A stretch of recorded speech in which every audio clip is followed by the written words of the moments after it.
course, sharing your analysis of what's taken place, and of course, thoughts are with those who are grieving at the moment. On that note, viewers, we're shifting focus to further developments that we're tracking from the South China Sea. We're now learning that tensions are rising. China has stated that its Coast Guard and military has patrolled the Scarborough Shoal. At the moment, the Philippine Coast Guard has disputed this particular claim.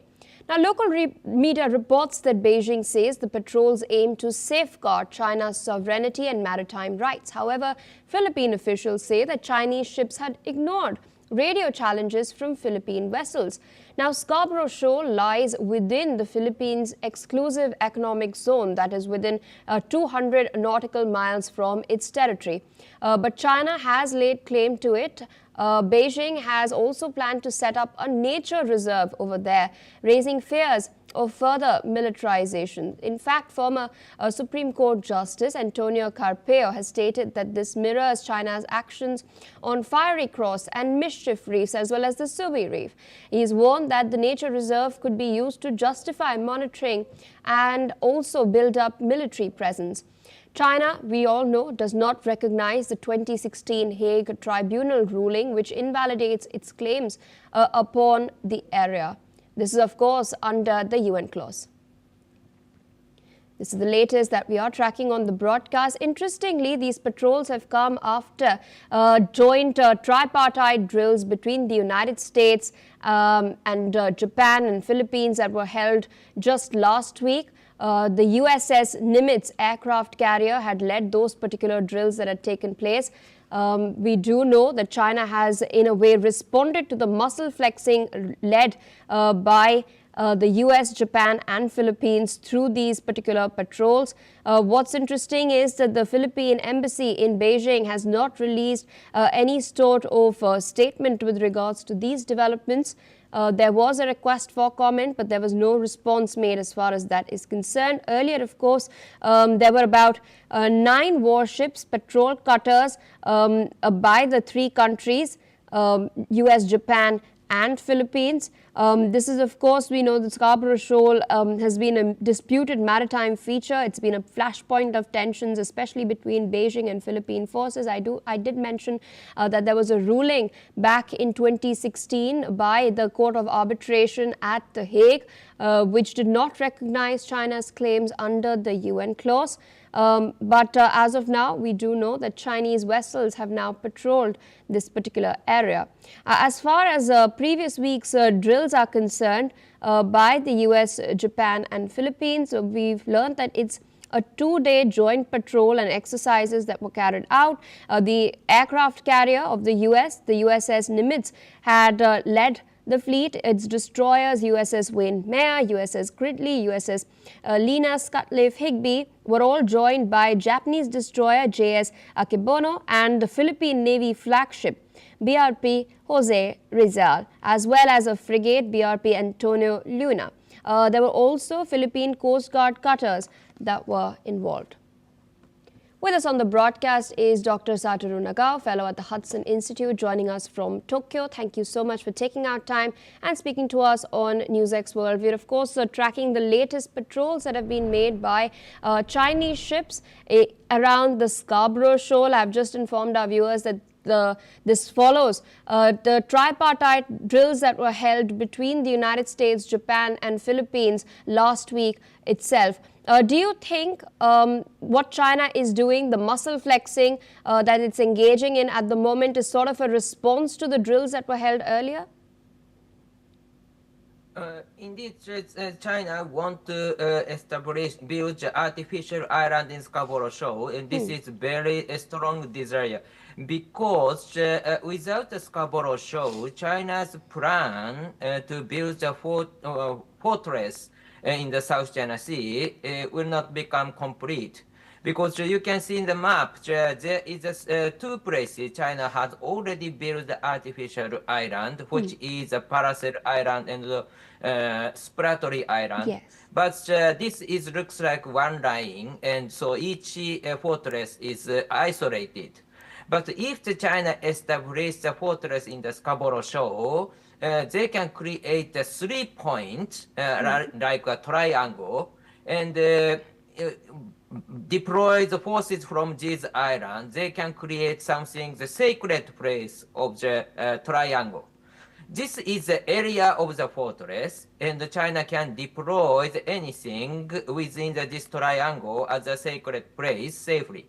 So in this case, China can deploy nuclear ballistic missile submarine, and after they build this fortress, and if the U.S. or Philippines try to intervene in this situation, China can say any move in this place could be the nuclear war. So that's why no one can touch this place.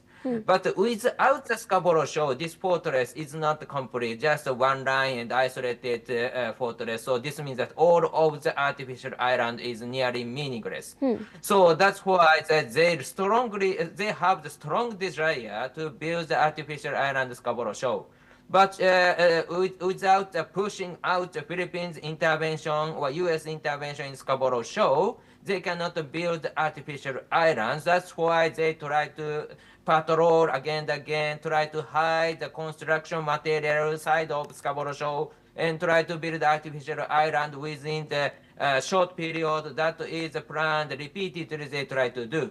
But the Philippines every time prevent it. In the past, more bigger move has happened in this place. That was Obama age, sending the big ship to the Scarborough Shoal, China did. And in this case, this ship carrying the many material to build the artificial island. But that time, U.S. fighter plane tried to fly very low above this ship and warned this ship, if this ship going further, they will sink it. So that's why this ship turning back to China. So now repeatedly the crash has happened in the Scarborough Shoal, but still China hasn't got enough level of the security in the Scarborough Shoal. That's why they failed to build artificial island. Indeed, but what's interesting is that you've pointed out towards the build-up, there are satellite images that exist with regards to what's taking place at the Mischief Reef, at the Fiery Cross Reef as well, which is an atoll, at the Subi Reef. We've seen an airstrip come up as well, and not just the naval build-up. But Scarborough Shoal is interesting because there was a ruling back in 2016 by the Court of Arbitration under the UN clause, which did not recognize China's claims to this particular area. It outrightly stated and outrightly recognized Philippine sovereignty, considering the fact that the Scarborough Shoal lies within 200 nautical miles of the Philippine territory, which is exclusively in its EEZ. Then how could China then justify doing this? And justification is simple. Just ignore the international law, then they can claim it. That's all. So in this case, this kind of the claim itself is not so important because China can change any time. Important thing is the needs for the military purpose. But in this case, other island you mentioned is the southern edge of the South China Sea. And Paracel Island is western edge of the South China Sea. Now we are talking about Scarborough Shoal, which is the eastern edge of the South China Sea. So west, south, and east. If they create the artificial island in the South China Sea, it will cover whole edge of the South China Sea. That's why this Scarborough Shoal is the last place China want to complete this fortress. To whole of the South China Sea, China is claiming, and whole of the South China Sea should be the fortress in front of the coastal city of China.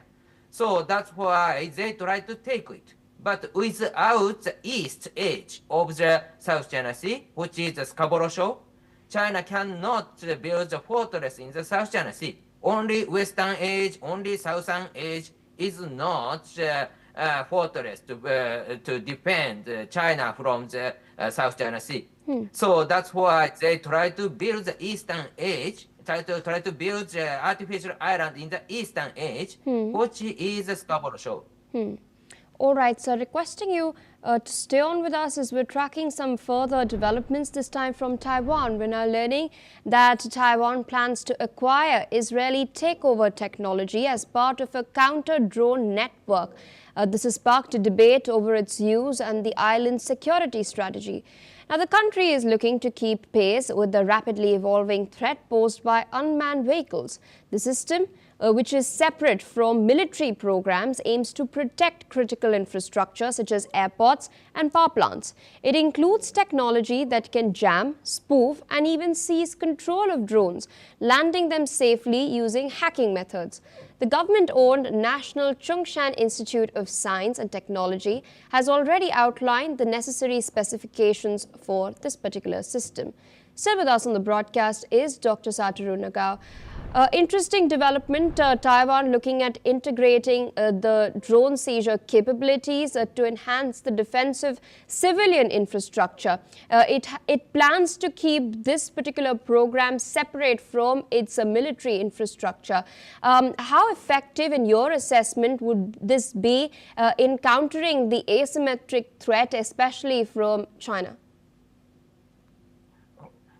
Drone-related technology is dual-use technology. So Yes. even if this is civil purpose, of course, militarily this is important. And recently, the drone is main weapon in the war. And it has started since 2020.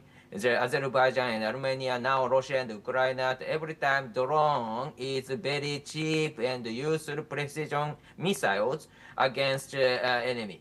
So that's why this is a game-changing weapon. And but this drone has a weak point because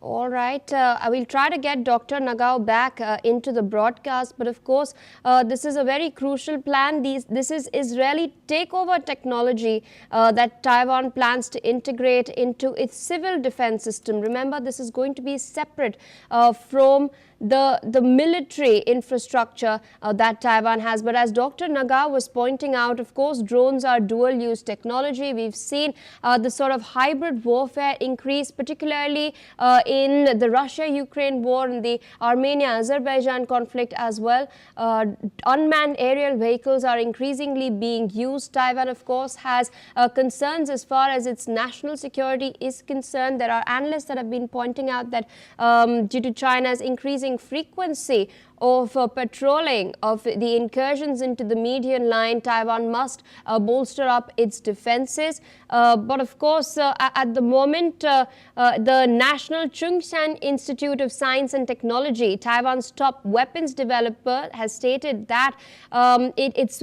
it must possess decoding functions for OcuSync versions 2, 3, 4 and 4 plus, which is the drone transmission system used by DJI. There, of course, the DJI is a mainland Chinese company. It accounts for an estimated 70 to 75% of global civilian drone market, including in Taiwan. Now, this has, of course, prompted concern that the government is now tailoring specifications around a single commercial brand. Questions over whether decoding DJI's encrypted links was technologically feasible have also cropped up. So in light of all of that, Taiwan now plans to acquire Israeli takeover technology as part of a counter-drone network. This is, of course, set off a lot of debate over its use and, of course, the larger security strategy, the larger security apparatus that the island plans to bolster to keep pace with rapidly evolving unmanned threats.